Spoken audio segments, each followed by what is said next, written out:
Lee, what is your biggest professional triumph? You know, things that come along professionally, I get excited about small things as well as I do large things, and I can't tell a whole lot of difference between them.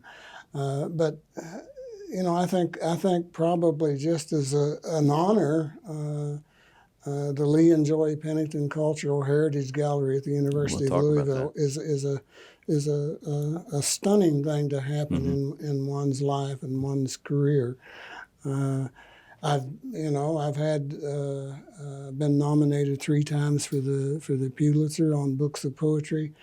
That's something. As I tell everybody, these are like a summer rain. These honors, they come and they feed the crop water and they make things happen. But they're not the most important thing in life. The important thing is doing the thing itself, or connecting with people in such a way that the world is a little bit better. So connecting with people is more important than recognition, is what I'm getting. Absolutely, for me. When I see somebody, the first thing I want to know about them, and I'm sincere with that. Well, that's me, my friend. That's the show in a nutshell. Yeah, I mean, that's it. I love that. I want to know, what's your name? Where are you from? You know, what do you do? What are you passionate about? And that's important to me. That's extremely important.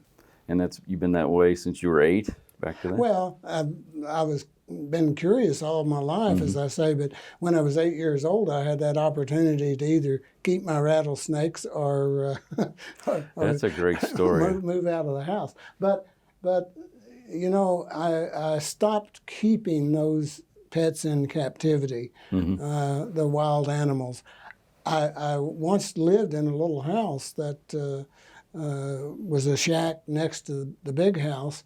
And I did have wild pets. I had a wren come in, and an overcoat I had on the wall, the wren built a nest right in one of the pockets and would raise Cain every time I'd come in there and sit around anytime. And I had a big black snake that would crawl up on the windowsill.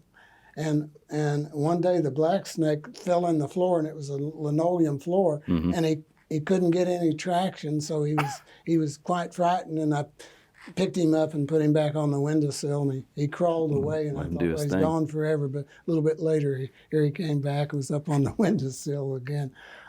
But I never did keep the poison snakes in captivity. You have to force feed poison snakes when they're in captivity. They will not eat on their own. So. Things to live by. Yeah. That's interesting. Yeah. We don't have time to get into why, but that is interesting. Why is that? I got to know. No, I'm curious. I have no idea. That is crazy. I used to catch rattlesnakes for the Cincinnati Zoo. They would pay me $1 a piece for them, and that was big time money back in the day. Yeah. But I never did know why a poison snake wouldn't. You could put something in with it, and it just wouldn't touch it. So they go on a hunger strike when they're in captivity. Yeah. Interesting. Yeah.